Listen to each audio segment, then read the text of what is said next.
vivons sur la terre pour ceux qui ne sont pas en Christ. Quand ta vie est en train de vivre une imperfection, c'est la vie de Satan, la vie de Lucifer. Parce que quand on dit que l'ange, raison le verset, il dit que voilà, tombé du ciel, astre brillant. Astre brillant. Mais quand il est tombé sur la terre, il n'est plus astre brillant. Il se fait passer pour un astre brillant. Donc quand ta vie ne brille plus, quand ta vie ne rayonne plus, quand ta vie n'est plus dans une certaine gloire, sache que ta vie se retrouve dans une trompe. Tu veux te marier, les choses sont pas parfaites, c'est plus compliqué. Les gens viennent, ils s'en vont. Ça commence à finir mal. Tu commences une affaire, ça commence à briller, ça brille. Après, ça ne brille plus. Tout se renverse. C'est l'imperfection. Il y a une tombe, ça a chuté, c'est tombé. On a enterré ça. Tu fais des affaires, ça marche. Du coup, ça ne marche plus. Ta vie, tu te sens en bonne santé. Et du coup, tu ne es plus en bonne santé lorsque l'argent vient. Parce que pour certains, ils sont en bonne santé lorsqu'il n'a pas l'argent. Mais le jour, l'argent arrive, où sa vie va briller, où ses choses vont passer, où il va pouvoir maintenant penser à la réussite, automatiquement une maladie arrive, et puis elle te plonge, elle te fait coucher, elle te met par terre. Tu es tombé, et tout cet argent-là rentre dans les médicaments. Et dès que l'argent est fini, la maladie disparaît. Et puis tu vois là, l'argent est tombé, l'argent est fini. Ta vie est dans une tombe. Voilà comment certains ne prennent pas conscience des signes de l'esprit de mort jusqu'à ce que la mort véritable arrive et les surprenne. Gloire à Dieu. La mort a des signes. La mort a des signes.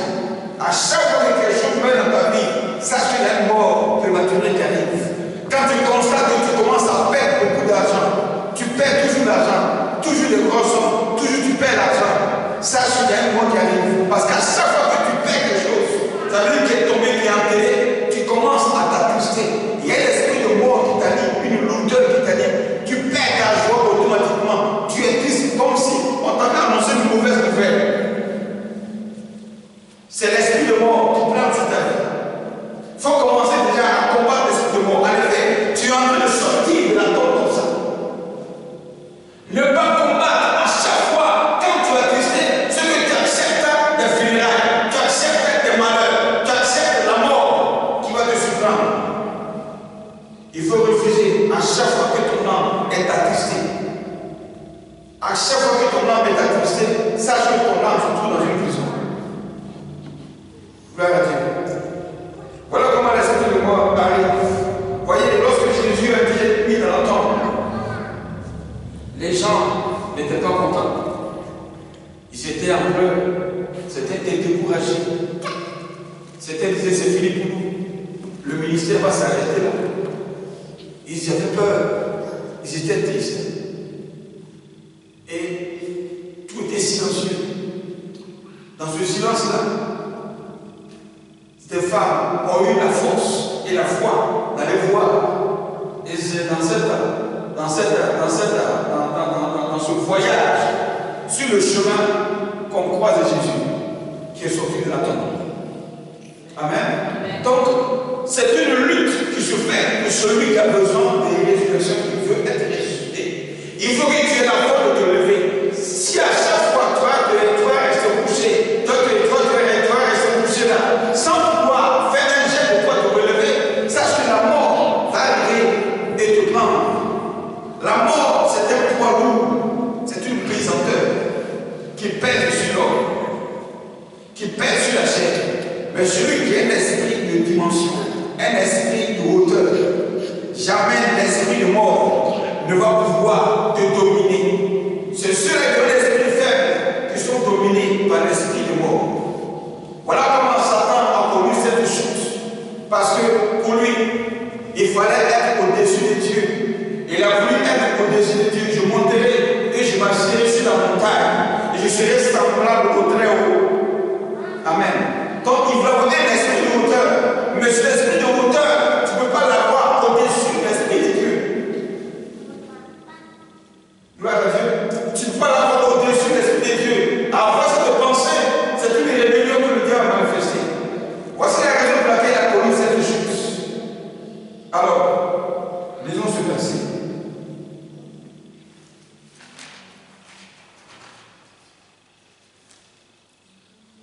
Il te révèle ici d'où sort la mort. D'où sort la mort.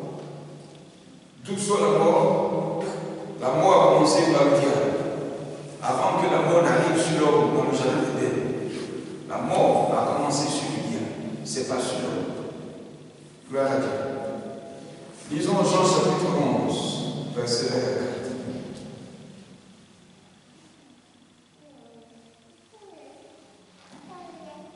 C'est l'histoire de Lazare. L'histoire de Lazare. Jean chapitre 11, verset 1 à 4.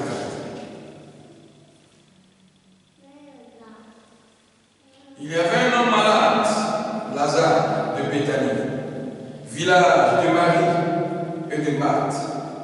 Sa sœur, c'était cette Marie qui oignit le parfum, qui oignit le parfum, le Seigneur, et qui lui essuya les pieds avec ses cheveux. Et c'était son frère Lazare qui était malade. Au verset 3. Les sœurs envoyèrent dire à Jésus, Seigneur, voici, celui que tu aimes est malade. Après avoir entendu cela, Jésus dit, cette maladie n'est point à la mort, mais elle est pour la gloire de Dieu, afin que le Fils de Dieu soit glorifié par elle. Amen. L'image de la mort, l'image de la tombe et de la décomposition du Lazare. Marthe et Marie et Lazare étaient les provisionnaires du ministère de Jésus. En effet, ils avaient une alliance avec Jésus. Et on dit que ton ami que tu aimes très fort est mort. Il est malade, il est sur le point de mourir. Mais Jésus va mettre du temps avant de venir. Parce que pour lui, ce qui est arrivé à Lazare, ce qui s'est passé sur la vie de Lazare, n'était que pour la gloire de Dieu. Parce que pour lui, Lazare est trop juste pour que la mort ait le dessus sur Lazare. Lazare est trop juste. Lazare est trop lié à Dieu, très lié à lui, pour que la mort aille le faire bouger. Donc pour lui, cette mort-là est arrivée pour que Dieu se glorifie. Voici la raison pour laquelle j'ai dit au départ que la résurrection n'est pas pour tout le monde. Amen. La résurrection n'est pas pour tout le monde. Cet homme de Dieu, ce prophète, Jérémie, comment il s'appelait, qui a voulu prier pour la résurrection de Didier Arafat. Certainement que Didier Arafat, au soir de sa vie, était dans une repentance. Certainement qu'au soir de sa vie, il était prêt à se convertir. Il voulait donner sa vie à Jésus. Et c'est le mot arrivé. Donc certainement, si ce homme de Dieu a eu cet appel de Dieu d'aller prier pour lui, c'est que cette mort était arrivée pour que Dieu se glorifie. Mais c'était pour dire, mais si Dieu vraiment l'avait dit, d'aller pour dire à la femme pour qu'il soit ressuscité, pourquoi finalement il n'a pas arrivé à prier pour lui, pour qu'il dise à la femme se lève? Mais Dieu ne peut pas faire une chose sur la terre sans notre permission. Dieu, Jésus n'a pas inventé pour rentrer dans ta maison sans demander la permission. Ça veut dire, je suis à la porte du cœur, je frappe, comme quelqu'un qui est à la porte d'une maison qui fait coco, qui sort en panneau et qui dit je veux rentrer. Tu ouvres la porte, il rentre. Tu n'ouvres pas, il rentre là-bas. Voici la raison pour laquelle cet homme a voulu prier pour dire à la femme. Mais les cœurs de ses parents qui symbolisaient la porte, que lui il frappait, n'ont pas voulu ouvrir la porte. Finalement, il n'est pas rentré là où il était pour qu'il prie pour lui. Amen. Voici la raison pour laquelle moi je suis ici, que cette résurrection ne pas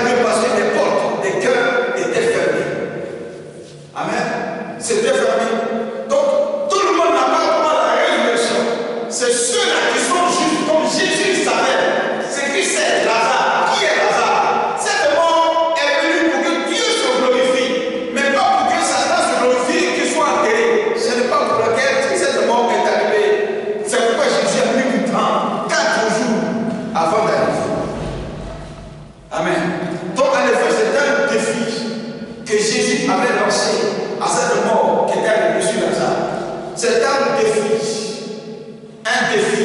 C'est pourquoi la résurrection est pour Dieu une fois de se glorifier. La résurrection pour les justes est une démonstration du nom de Jésus. La mort que va recevoir un juste, ou bien un malheur qui tombe sur le juste, comme le Seigneur a dit que le malheur perd souvent le juste, mais l'Éternel l'embellit toujours. Pourquoi? Parce qu'il est juste. Pourquoi? Parce qu'il y a une alliance entre lui et l'individu. Donc Dieu là peut sauver par alliance. Par alliance, il demande une résurrection. Par alliance, le Seigneur peut te faire sortir d'un trou. Par alliance, Dieu peut te faire sortir d'une tombe. Avec une alliance, avec son alliance, le Seigneur sauve. Dieu ne sauve pas par hasard. Il sauve par alliance. Amen. Il y a résurrection par alliance. Dieu fait grâce à qui il veut. Il ne fait pas grâce à tout le monde. Quand tu viens dans la présence de Dieu, vois Jésus là au milieu de Marthe et Marie. C'était la présence de Dieu.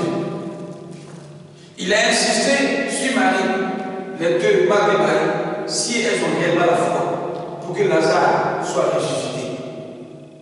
C'était la présence de Dieu. Dans la présence de Dieu, notre foi est un moteur de résurrection, de quelque chose dans notre vie. Dans la présence de Dieu, notre foi est un déclic qui va réveiller Dieu. Dans la présence de Dieu, notre foi est très importante. Tant que notre foi ne se réveille pas, qu'elle reste couchée et qu'elle est tombée, qu'on est découragé, jamais il n'y aura de résurrection, jamais il y aura de miracle, jamais quelque chose ne se passera. Notre foi doit rester bien élevée. Vous voyez, quand on est dans la présence de Dieu, ta foi ne va pas rester couchée. Rester 4 jours avant de venir. Jésus a mis leur foi à l'épreuve. Il a mis leur foi à l'épreuve. Tout le monde était découragé. Pour eux, c'était fini. Lazare est mort. 4 jours, il est décomposé. Non, ce n'est plus possible. C'était mieux pour lui. Il restera couché éternellement et à vie dans cette tombe. Lazare c'est fini. Pour Jésus, ce n'était pas fini. Parce qu'il y avait une alliance entre lui et Lazare. Protège ton alliance que tu as dans la présence de Dieu. Protège ton alliance que tu as dans la vie chrétienne. Protège ton alliance que tu as avec le Seigneur, c'est très important. Cette alliance est comme une corde que le Seigneur tient et puis te dit. Parce que c'est la raison pour laquelle il s'appelle le Dieu miséricorde. Nous sommes dans la misère de la tombe. Lui, il est la corde. Et quand tu cries au secours, à cause de l'alliance que tu as avec lui, à cause de ta justice, lui qui est la corde, te dit, toi la misère et tu sors. C'est ça le Dieu miséricorde. Là, Jésus va aller sortir Lazare de la misère, de la tombe. Pourquoi? Parce qu'il y a une alliance entre les deux, il y a une corde. Amen. Il y a un Congolais qui a rendu son témoignage sur Facebook, je pense que vous avez vu ça. Il était dans un avion. Et il partait quelque part du Congo, c'est pas dans un pays autour du Congo, Afrique du Sud, pas. Et tout à coup, d'abord il allait dans la toilette, il ressort, il veut s'asseoir. Il y a un homme qui lui dit, ne t'assois pas là, change de place et puis mets ta ceinture. Ah bon? Ok. Il a obéi automatiquement à la loi et il s'assoit de l'autre côté et il met sa ceinture. Quelques minutes après, il attend derrière un bruit, boum, dans l'avion. En tout cas, ça commençait à secouer très fort. Un deuxième bruit, boum, et voici la chute maintenant qui a commencé. Chacun a commencé à bloquer Dieu dans l'avion. Il y avait des plans dedans. C'était un avion rouge. Chacun a commencé à prier, donc là, je commençais à prier. Jusqu'à ce que ça s'écrase. Tout le monde est mort. Sauf lui seul du Congolais. Tout le monde est mort. Équipage. C'était une trentaine de personnes. Tout le monde est mort. Sauf lui seul. Mais pourquoi c'est à lui seul Dieu parle de l'avion pour lui change de place et met ta cellule et les autres là? Ils sont pas dans l'avion, ils sont dans l'avion. Mais pourquoi c'est à lui seul Dieu parle? Il y a une alliance entre lui et Dieu. Et ils sortent de l'avion, tout le monde est mort. gens sont étonnés. Ils sont étonnés. Il y a une alliance entre lui et Dieu. Il est sorti de quoi? C'était une chute, une tombe. Cette chute-là, c'était pour les enterrer. C'était la mort. Mais lui, il est sorti de la mort. Il est sorti de la mort. Cette chute-là pour lui, cette chute-là pour lui, et être vivant, c'est une résurrection. Il est sorti, il est passé par le coma, mais il est sorti de la mort. C'est une résurrection. Par l'alliance qui était entre lui et Dieu. Voilà pourquoi Jésus venait tout le temps et il arriva chez Lazare, dans sa famille. Au verset 32 à 37.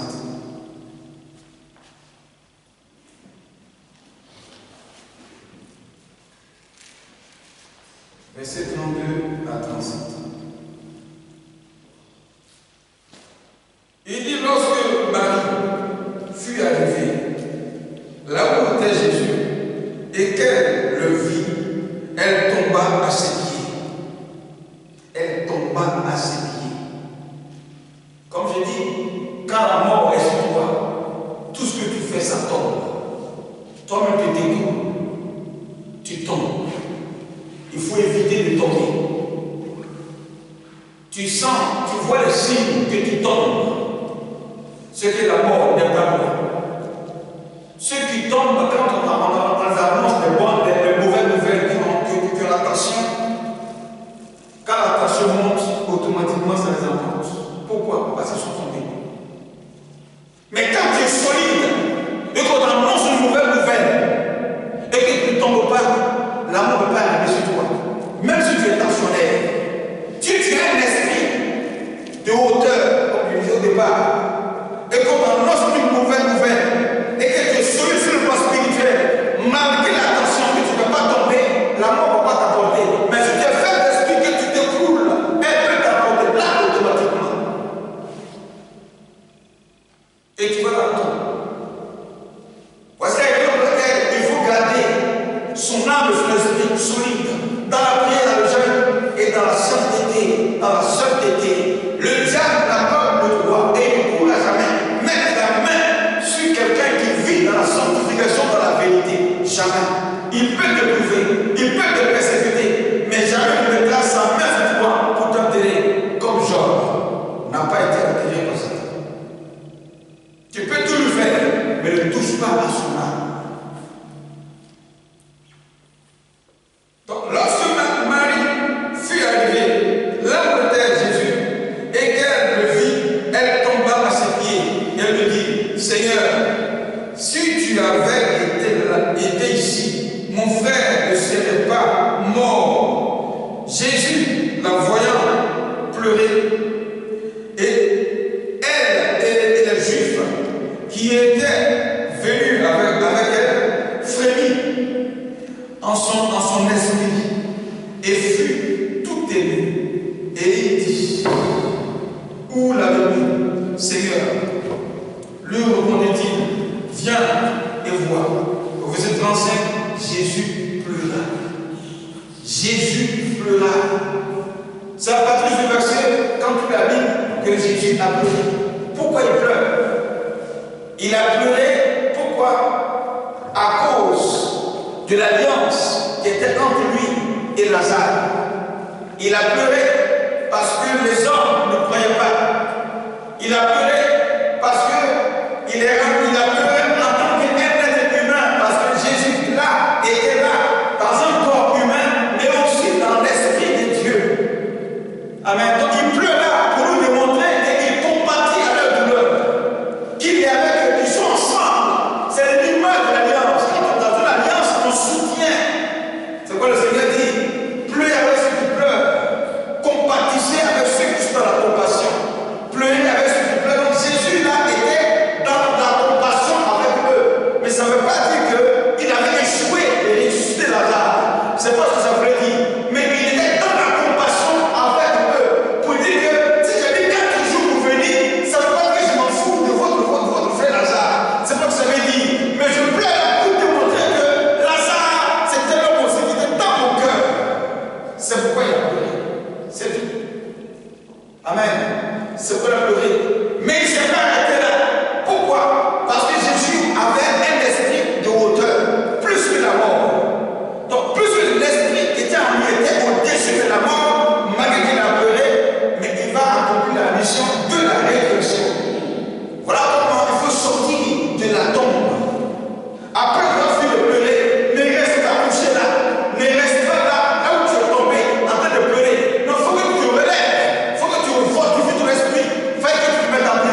qui a accès à la résurrection. Ce sont les combattants qui ont accès à la résurrection. Ce n'est pas ceux qui fléchissent, qui tombent et qui restent là, qui ont accès à la résurrection. Il faut que tu te relèves. Au verset suivant. Au verset 36. Il dit sur quoi les Juifs disent, voyez, comme il l'aimait, comme il l'aimait. Et quelqu'un d'entre eux dit, lui qui a ouvert les yeux de l'aveugle, ne pourrait-il pas faire aussi que cet homme ne meure point? Jésus, frémissant de nouveau en lui-même, se rendit au sépulcre. C'était une grotte et une pierre était placée devant. La pierre qui était placée devant, c'est le symbole des hommes incrédules qui ne croyaient pas. La pierre qui est placée devant la porte de la tombe, c'est un blocage qui est là. La pierre qui est placée devant la tombe, c'est une marge d'un découragement. La pierre qui est placée devant la tombe, c'est un empêchement. La pierre qui est placée devant la tombe, ça représente une personne qui te décourage de tout.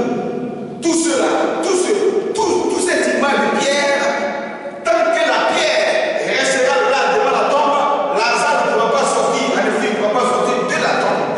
Voilà pourquoi à la mort et à la résurrection de Jésus, aussi les anges ont enrôlé la pierre, ils ont enlevé la pierre, et Jésus est sorti. La pierre est un blocage. Amen. La pierre est un blocage.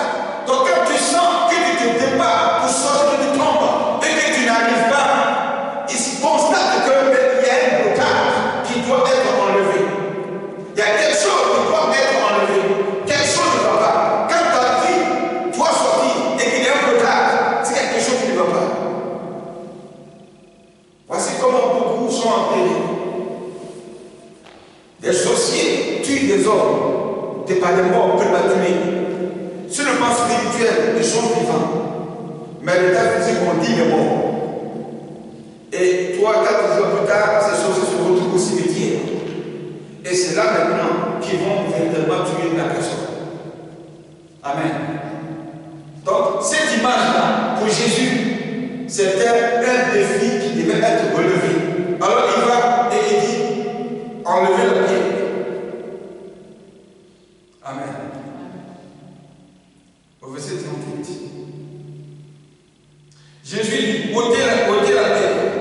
Marthe, la sœur du mort, lui dit, Seigneur, il sent déjà, car il y a 4 jours qu'il est là. Il sent déjà. Les odeurs font partie bien aimée de l'imperfection du temps. Quand tu sens que ta vie, elle est moche, c'est une marque de l'esprit de mort qui plante sur ta vie. Quand tu sens que les choses ne sont plus bonnes pour toi, ça, c'est un esprit de mort qui plante sur ta vie.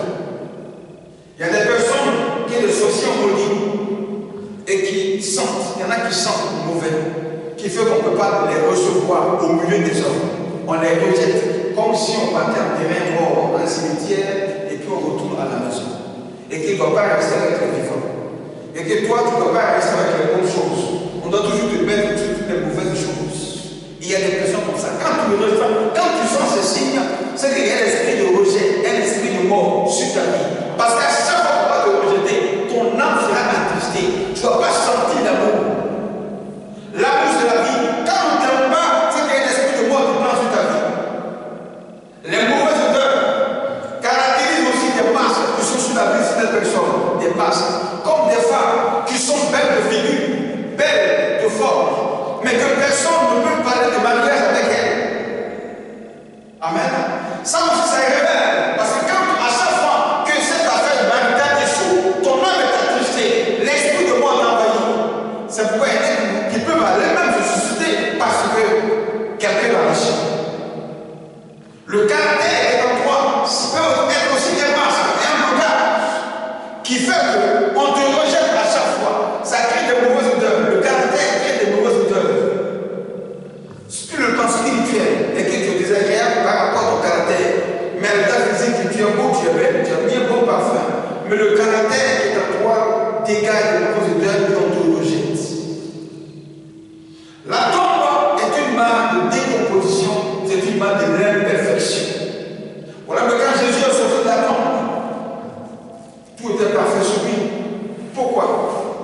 Parce que la mort n'a pas le dessus sur lui, parce qu'il avait un esprit supérieur sur la mort. Mais quand l'esprit est inférieur à la mort, quand tu n'as pas d'alliance avec Dieu, ton esprit tombe. Et quand ça tombe, c'est que tu es réellement mort. Donc, Jésus sort et Lazare sort aussi. Et il va sortir dans le verset 40. Jésus lui dit, ne t'ai-je pas dit que si tu crois, tu verras la gloire de Dieu. Et ils ôtèrent donc la pierre. Et Jésus leva les yeux en haut et dit, Père, je te rends grâce de ce que tu m'as exaucé. Déjà, tu m'as exaucé. C'est pas la foi. Tu m'as exaucé. C'est pas la foi. Pendant que Lazare n'est pas encore sorti. Mais pour dire déjà que le Seigneur, là, il parle en tant qu'un être humain, comme un homme de Dieu naturel. Mais il dit que déjà, tu m'as exaucé. Pour moi, je savais que tu m'exauces toujours. Mais j'ai parlé à cause de la foule qui m'entoure, afin qu'ils voient que c'est toi qui m'as envoyé, à cause de la foule. Comme je disais, la foule, les personnes qui sont toujours autour de nous, certains nous enterrent, certains nous tuent. Ils te découragent avec les mots qu'on ne doit pas dire. Ils te découragent avec les conseils qu'on ne doit pas donner. Ils te disent des choses qui peuvent t'amener au suicide. Ils t'enterrent vivant. Ceux qui te tuent, ce n'est pas des étrangers. L'homme qui va te tuer, ce n'est pas d'étranger. C'est quelqu'un qui est à côté de toi. C'est Judas qui a volé Jésus. C'est Judas qui a volé Jésus. C'est lui qui a livré Jésus. Ce n'est pas les pharisiens eux-mêmes qui sont venus, les Romains, et qui ont pris Jésus. Ils avaient le pouvoir de prendre directement. Mais pourquoi ils ne sont pas venus eux-mêmes? Et puis ils mettent Judas derrière. C'est vous dire quoi? Ceux qui sont autour de toi caractérisent l'amour. Et c'est à travers cet amour-là que le Dieu va passer. Pourquoi? Parce que s'il passe par un étranger pour t'atteindre, il ne pourra pas t'atteindre. Pourquoi? Parce que c'est un étranger. C'est une personne étrange. Quand on voit tout ce qui est étrange, ça fait peur. Peut-être peur, on prend ses précautions pour éviter quoi? La mort. Alors que le plan du diable, ce n'est pas que tu évites la mort, mais pour que la mort te saisisse et que tu tombes dans la mort. Donc il faut qu'il passe par celui que tu aimes. Comme ça, l'amour que tu as, l'amour qui a besoin ta peuple et la mort qui frappe. Voilà comment ceux qui étaient autour là, Jésus a parlé ainsi à cause de la foule. Enfin, tu crois. Donc, si tu crois, si tu penses, tu vas tout le temps mettre ta pensée sur les hommes, regarder les hommes, tu vas finir par mourir. Tu vas finir par rester là tombe et tu ne mourras jamais cette résurrection. C'est pourquoi je dis, tu dois sortir de la tombe de l'imperfection et ce n'est pas tout le monde qui sort de la tombe. Finissons le verset et nous allons bénir. Ayant dit cela, il cria d'une voix forte, Lazare sort, et le mort sortit, les pieds et les mains liés, les jambes et le visage enveloppés dans la linge. Jésus lui a dit, délie-le et laisse-le. Un mort sur le plan spirituel est lié, il est enchaîné, c'est un esclave. Il est bandé des yeux. En effet, l'obscurité, il voit tout est noir. Tout ce sont les signes de la mort. Et quand tu constates tous ces signes, il faut que tu te battes pour sortir de là. Les liens, il faut les couper, il faut les briser. La mort est un lien. La mort est une alliance qui ne vient pas de Dieu, mais qui vient du diable. La mort est une corde qui ne vient pas de Dieu, mais qui vient du diable. La mort est une connexion qui ne vient pas de Dieu, mais qui vient du diable. La mort est un esprit qui se vit dans la vie. Amen. C'est pourquoi, quand tu ressens tout ceci, il faut que tu sortes de la tombe. Gloire à Dieu. Lève-toi, on va prier.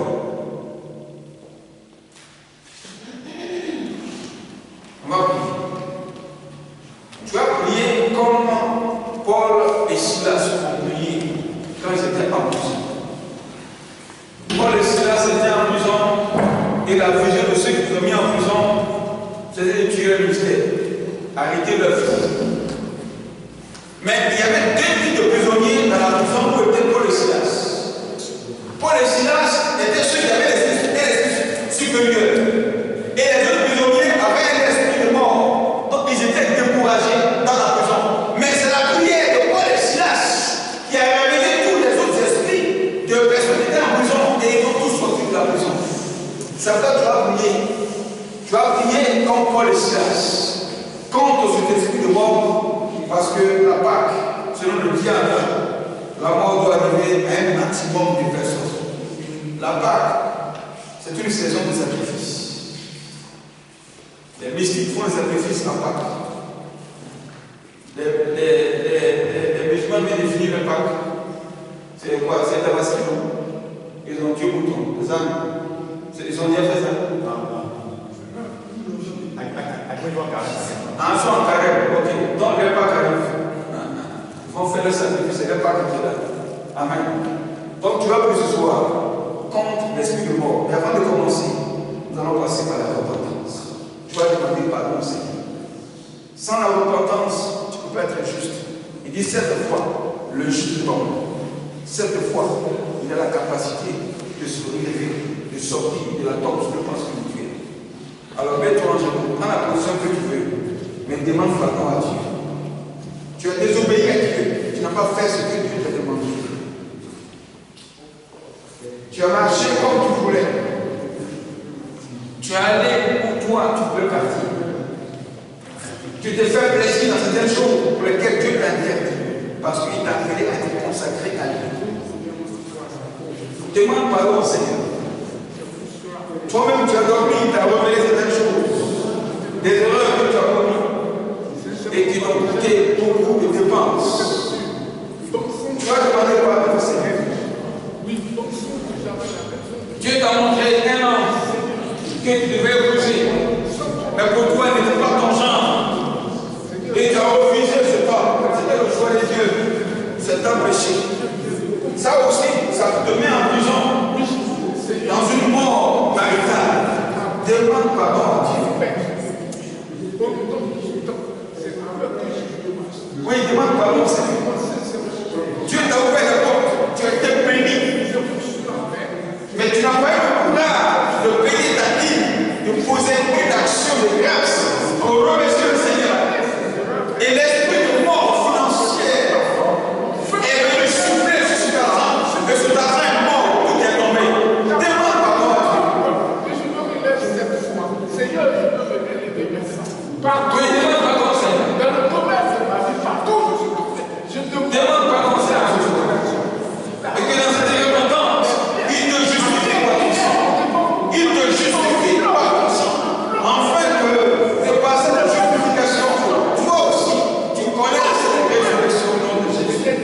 Je observe bien. Oh oui, Seigneur, que cette pièce soit montée maintenant, que je sorte de là. Oh, merci, éternel, parce que tu le fais.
Place ta foi dans le Seigneur.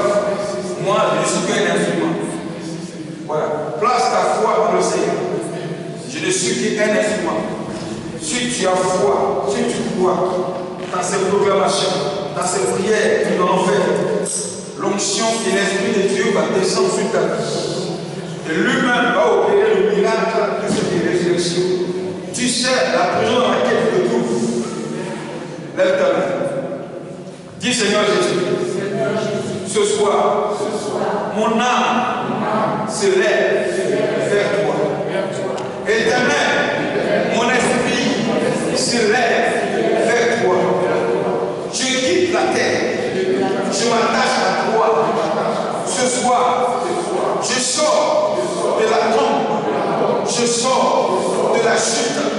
Je refuse de rester couché, car c'est les morts qui se couchent. Éternel, je refuse de rester dans la chute dans laquelle je suis tombé. C'est les morts qui restent dans la chute. Je refuse la condamnation, car c'est les pécheurs qui méritent la condamnation. Éternel, ce soir, sur ta parole, relève mon esprit, relève mon âme, relève mon esprit, relève mon âme. Éternel, ce soir, je déclare sur ta parole que tout mandat de la mort qui est annoncé sur ma vie en cette année 2023, lié à la Pâque, je déclare que toute Pâque satanique de la sorcellerie sur ma vie, mais lié à la mort, je déclare que toi mort, ton lit est coupé au nom de Jésus. Je déclare que ton joug sur mon âme est brisé au nom de Jésus. La pesanteur qui était sur moi s'écroule au nom de Jésus. Éternel, je sors de la tombe. Éternel, je sors de la tombe au nom de Jésus. Éternel, je sors de la tombe maritale. Je sors de la tombe financière. Je sors de la tombe de maladie. Je sors de la tombe de l'envoûtement. Vas-y, commence à prier. Parle au Seigneur.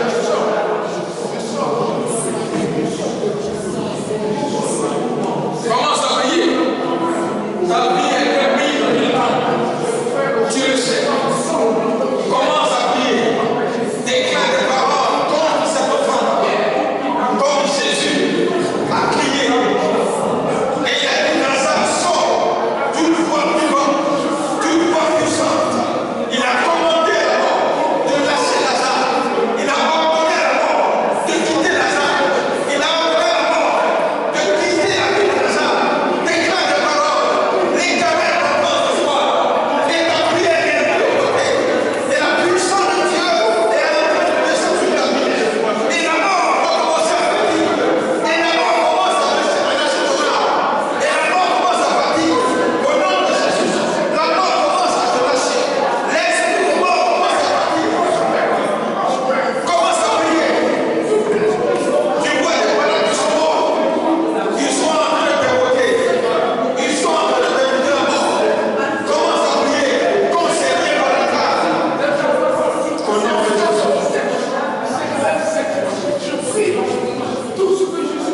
Qui dort et qui va se séparer de mort? Avance ici en paix pour toi. Qui dort et qui va se séparer de mort? Avance ici en paix pour toi. Il y a un lien d'esprit de mort qui te suit.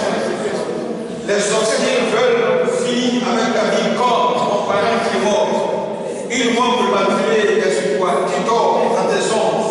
Tu vois des parents qui sont morts, tu vois des morts. C'est pas, je ne sais pas normal. N'aie pas honte, n'aie pas peur. Approche, viens devant ici pour toi.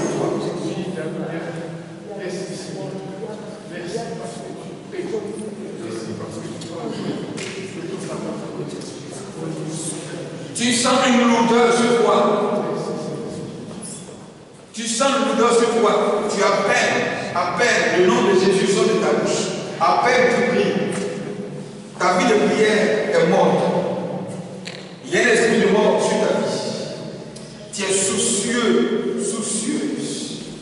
Les soucis sont en train de sucer ton sang et sucent ton âme. Viens porter pour toi.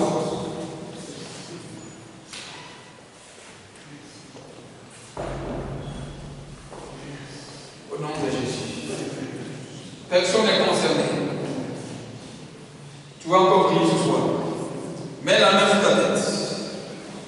Tu vas prier ce soir contre l'esprit de mort lié à la vie maritale. Le célibat est un esprit de mort maritale. Tu as pour ce soir que ta vie sorte de cette tombe qu'on appelle le célibat, où se vit la solitude. Car une personne qui est morte aussi vit la solitude dans la tombe. On enterre personne deux fois. Amen. Ou on enterre deux personnes à la fois. On t'enterrera toi seul. Toi seul t'égales la solitude. C'est la raison pour laquelle Dieu a refusé la solitude d'Adam. Parce que la solitude ne vient pas de Dieu. Parce que la solitude est un lien qui est lié à l'esprit de mort. Dis Seigneur Jésus, je déclare ce soir, je refuse d'être seul dans ma maison.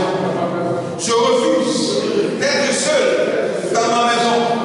Je refuse de dormir seul dans mon lit. Je refuse, l'Éternel, de me promener seul. Toi, esprit de mort, lié à la solitude, quitte ma vie, sors de ma vie. Éternel, mon âme sort de la solitude.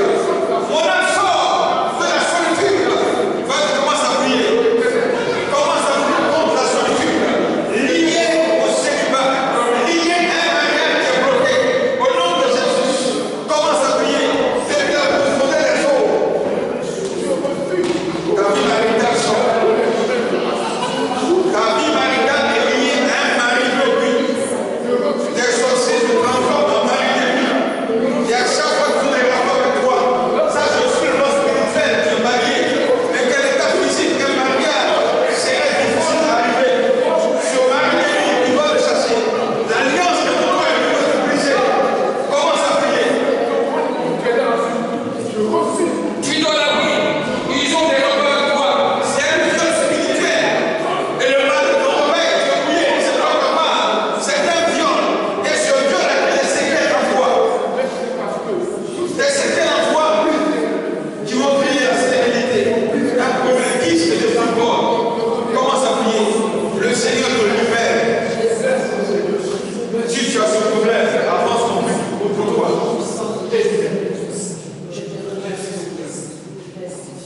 Avance ton but pour toi. Je ne vais pas désigner quelqu'un. Dieu me révèle les choses et j'annonce. Celui qui est consolé, tu avances en plus pour toi. Conserver de ce que j'ai parlé, le mariage bloqué, la solitude. Les hommes viennent, ils passent, mais personne ne se déclare. Pendant que tu penses que ça allait marcher, tout plonge, tout tombe à l'eau. C'est tombé, c'est mort.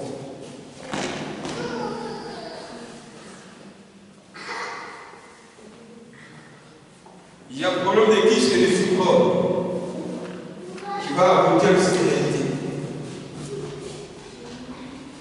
Si tu es consolé, viens comme tout pour toi. Au nom de Jésus. Personne.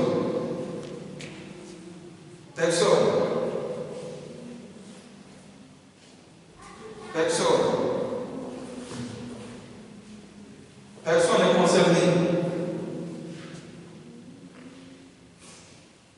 N'ayez pas honte, n'ayez pas peur. La honte est une pierre qui empêche le miracle de Dieu.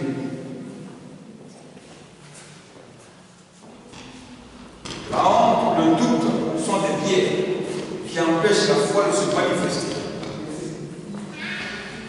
Au nom de Jésus. Tu dors la nuit pour te voir dans une maison inachevée.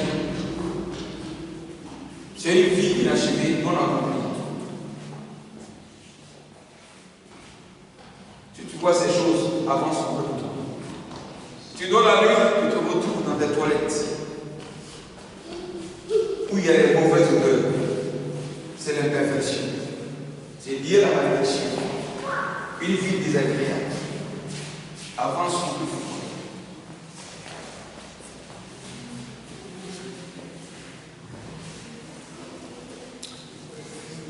Il y a une maladie en toi qui, à chaque année, a une période bien déterminée.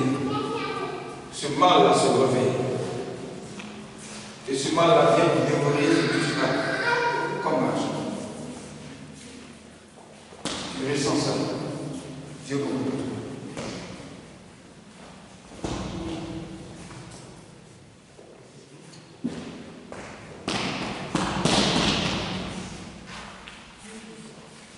Personne n'est concerné. Personne n'est concerné.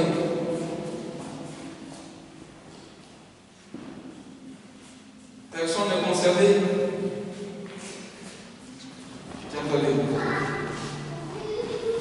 Tu as prié pour cette année 2023. C'est l'année de la perfection selon Dieu.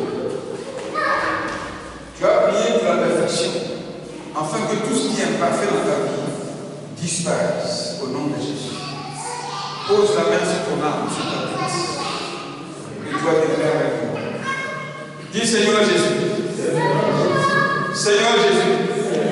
Ce soir, je déclare sur mon âme que toute imperfection qui anime mon âme ce soir est arrachée. Au nom de Jésus, je déclare que mon âme sort de tout milieu d'imperfection. Au nom de Jésus, je déclare que ma vie sort de tout milieu d'imperfection. Je déclare que ma vie sort, mon âme sort des odeurs. Au nom de Jésus, éternel, je déclare que mon âme sort de l'imperfection, des odeurs. Au nom de Jésus, tout masque qui m'a été porté sur le plan spirituel, je déclare que ce masque est déchiré, il est enlevé. Au nom de Jésus, vas-y, commence à prier. Commence à prier. Le masque à prison, le masque avec une femme, et c'est l'enveloppe. On ne voit pas le potentiel qui est en toi. On ne voit pas les plans et les noms que Dieu a mis en toi. Les choses qui vont promouvoir ta vie se cacher à travers ce masque. Dans ce masque, un homme ne peut pas t'apprécier à ce qu'il y a ta juste valeur.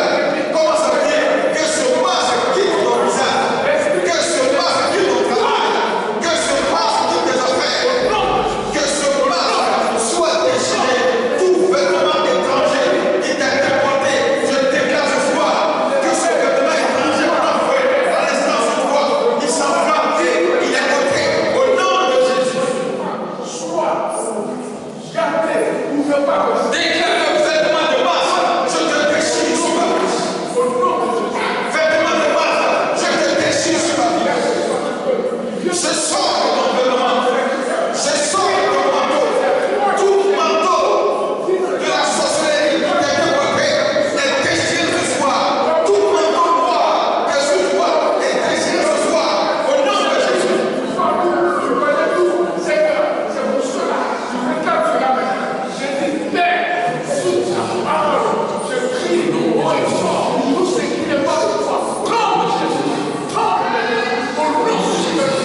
Un manteau noir est en train de quitter sur ta vie. Je vois un manteau noir qui est en train d'être ôté sur ta vie. Je vois un manteau noir d'échec et de malédiction qui est en train d'être consumé. Au nom de Jésus, je vois un manteau noir qui est en train de quitter ta vie. Un manteau désagréable qui commence à partir et à libérer ta vie. Au nom de Jésus, je déclare à l'instant que ce manteau noir quitte ta vie. Je déclare que tu es déshabillé, que tu es déshabillé, que tu es déshabillé. Au nom de Jésus, je déclare qu'il est enrôlé, il est enrôlé, il est enrôlé, il est enrôlé. Une pesanteur quitte ton âme, une pesanteur quitte ta vie. Au nom de Jésus. Merci Saint-Esprit. Merci Saint-Esprit.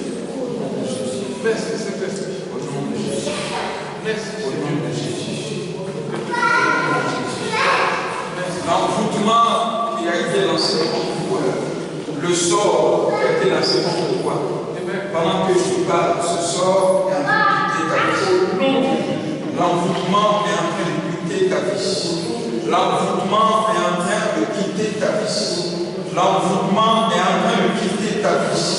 L'envoûtement est en train de quitter ton âme. C'est un sort de la sorcellerie. Cela est en train de quitter ton âme à l'instant au nom de Jésus. Je déclare que cela est en train de partir et libérer ta vie à l'instant au nom de Jésus. Sors de sa vie à l'instant. Sors de sa vie au nom de Jésus. Sors de sa vie à l'instant au nom de Jésus.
Ce mal la déforme ton corps.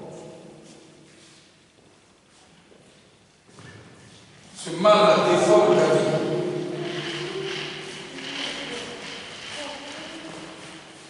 Si tu l'as, approche-toi.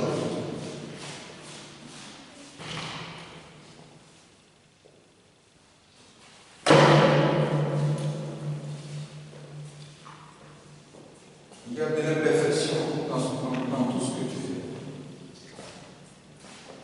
Mais pourtant, il y a du potentiel pour toi.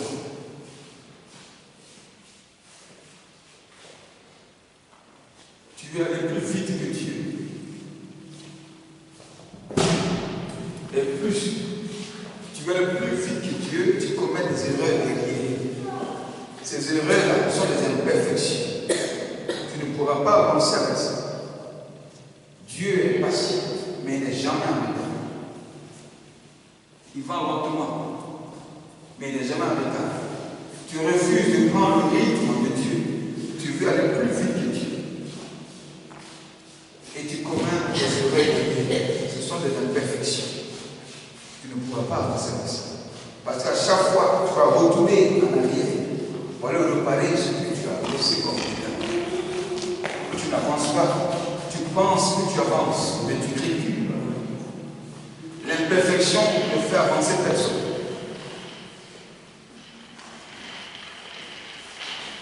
Tu aimes fuir les épreuves que Dieu met en face de toi. Tant que tu vas les fuir, jamais la perfection, la gloire n'arrivera.